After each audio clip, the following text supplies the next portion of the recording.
Bonjour à toutes et tous, j'espère que vous allez bien. Donc aujourd'hui on va faire une petite vidéo sur un livre qui parle de poèmes. Donc c'est un livre de Robert de Peu de choses.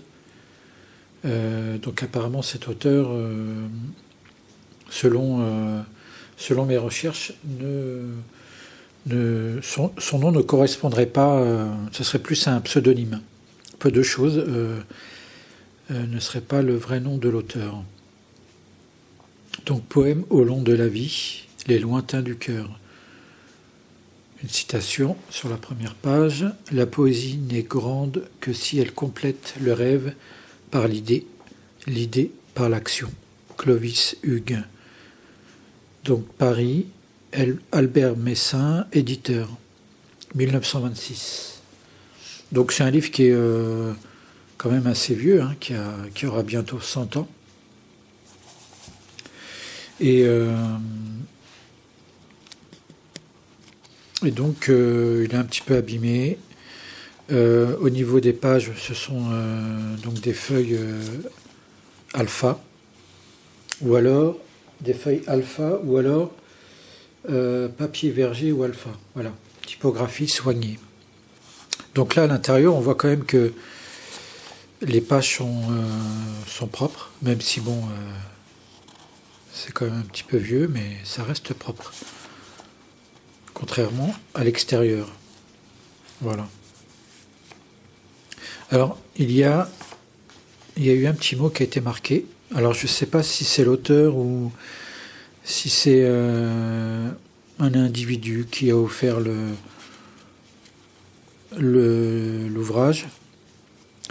Alors, on va le lire. Voici des fleurs d'autrefois que j'ai rassemblées et que j'offre de grand cœur à mon réel ami. Alors, ouais, je pense que c'est réel ami. J'avais du mal à identifier le mot. Ernest et Madame. Voilà, donc ça c'est le nom de son ami. Mai 1926. Alors là, donc j'ai pu voir, on dit que l'auteur aurait pris un pseudo comme nom. Voilà. Et là on voit une signature. Donc selon, alors pour moi ça me fait sembler à un R, mais selon Google ou ChatGPT, etc., ce serait plus un D. Il dirait que c'est un D. Et donc ça pourrait dire un docteur de quelque chose. Voilà.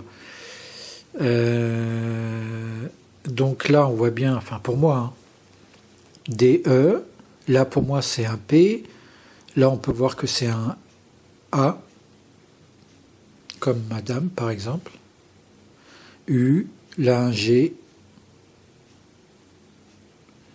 et après un H, un Z, ou c'est un petit peu compliqué après, là on voit un niveau, un A, etc.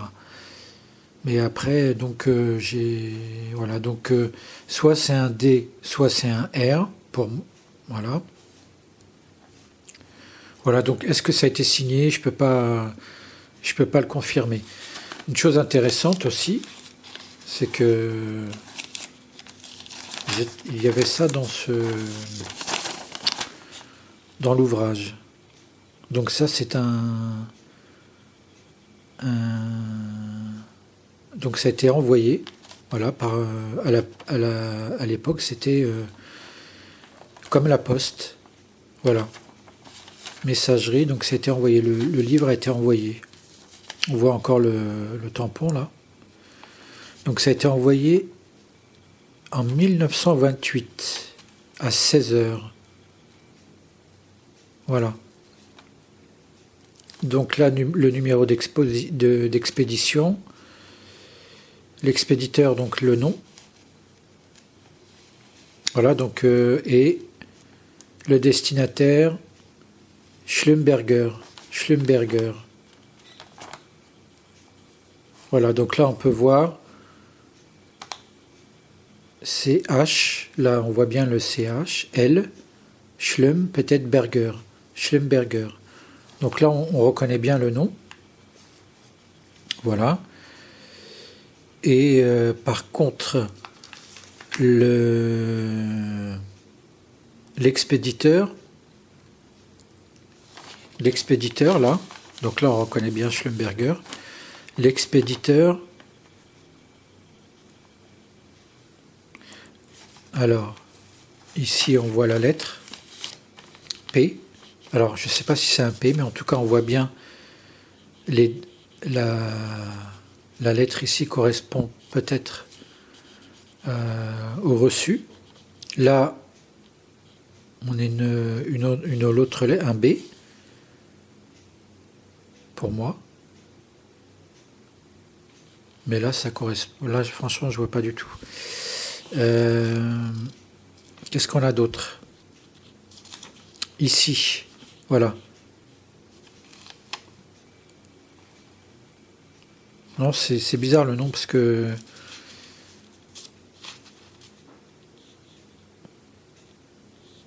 ouais, c'est compliqué là. Hein. Voilà. Donc en fait, voilà, donc ça a été envoyé en 1928, soit 2 ans après. La gare destinataire, Wolfstein, quelque chose comme ça. Port payé 6 francs, on dirait. Hein. Voilà, regarde là, on voit Wolfstein, ouais. C'est arrivé à destination. Voilà, en tout cas, c'est chargé d'histoire tout ça. Voilà. Alors, donc pour le propriétaire du livre, on ne sait pas trop, hein, c'est un petit peu compliqué. Bon, quoi qu'il en soit, il y a de très beaux poèmes. Alors, je vais en lire quelques-uns. Il y en a un qui m'avait bien plu, c'était... Alors, on va regarder ça. L'Albatros. Voilà, l'Albatros. Sur le flot mouvant. Alors, l'Albatros solitaire, à celle qui viendra peut-être. Sur le flot mouvant, au chant de la vague, mon rêve s'en va, aussi loin qu'ira. La complainte vague que l'eau dit au vent. Mon vol solitaire, mon vol obstiné, c'est toute ma vie. Mon âme asservie à sa destinée plane loin de terre. Hier, aujourd'hui, j'ai vécu d'espace, en montant toujours, mais au long des jours, le soleil s'efface, quand je viens vers lui. Sur ma route haute, j'ai faibli parfois, et mon aile, lasse, a volé plus basse, même quelquefois, j'appelais la côte.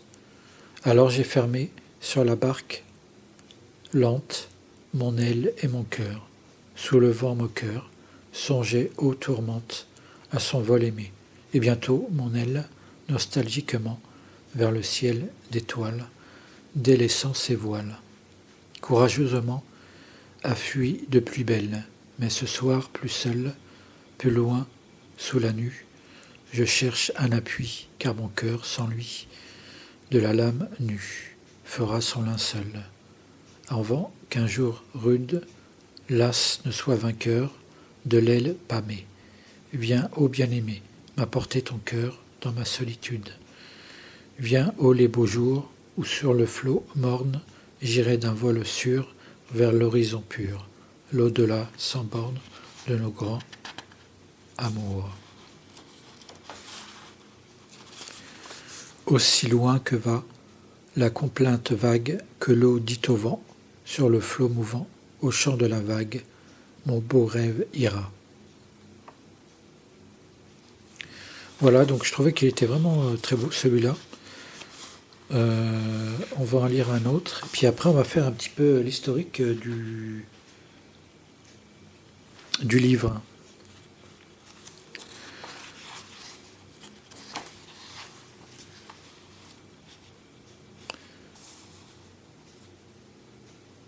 Alors attendez, parce que là je vois pas de titre. Non, c'est le 2 là. Ok. L'Andalouse. D'un œil noir, ses cheveux de jais, piqués d'un fol œillet de pourpre. L'Andalouse, œillarde, en biais, quand à danser, elle s'empourpre. Le cou ploie et le peigne brille. Elle se courbe et sein pâmé. Vous sourit et vers vous aiguille. Deux yeux fous d'amour affamés. Puis soudain, de son pied léger, elle glisse et va plus lointaine. D'un bond génial se figer en une grâce souveraine. Sur sa chevelure opulente, le feutre gris, elle a scellé. Un hidalgo fasciné chante. Olé, olé, olé. Elle mime un ardent couplet et lascive joue indolente. Ce que sur un ton aigrelet, un jeune andalou pleure ou chante. La guitare à nouveau bourdonne, elle avance à pas découpés, puis le châle elle abandonne et ses beaux flancs étaient drapés. Le reprend et sans se lasser, sourit, se donne et se dépense. Elle rêve de trépasser pour un soir d'amour et de danse. Séville.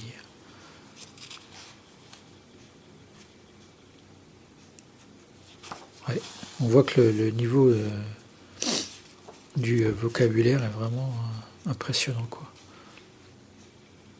L'âme des livres. Voilà, donc quand là, il y a un moment, il parle de... Bon, je comprends pas trop en fait là. Voici des fleurs d'autrefois que j'ai rassemblées, que j'offre de grand cœur à mon réel ami. Quand il parle de fleurs,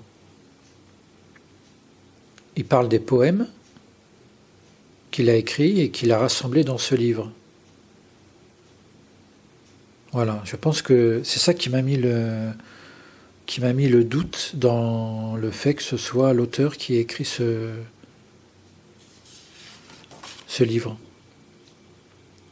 Alors, on va faire un petit peu l'historique. Alors, donc c'est une œuvre qui a entre 120 et 150 pages, brochée, couverture crème ou beige, typographiée, tirage restreint, papier verger ou alpha, typographie soignée.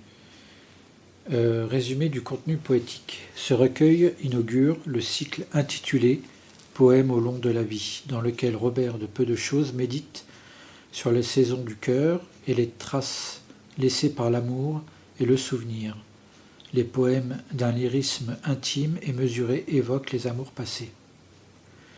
La douceur des regrets et la fidélité du cœur aux êtres disparus. Le ton est mélancolique mais apaisé, empreint d'une musique classique héritée de Verlaine. Les images du temps, du vent, de la lumière du soir et des paysages intérieurs reviennent comme des motifs symboliques de la mémoire affective. Contexte littéraire et historique. Publié en 1926, Les Lointains du cœur paraît dans une période où la poésie française est dominée par les avant-gardes, surréalisme, dadaïsme. Donc le dadaïsme, c'est quelque chose qui a un lien avec l'art, et donc je vous invite à... Moi je ne connais pas le dadaïsme, donc je vous invite, donc je ne peux pas vous l'expliquer, je vous invite à faire vos recherches. Je vais aussi regarder moi-même.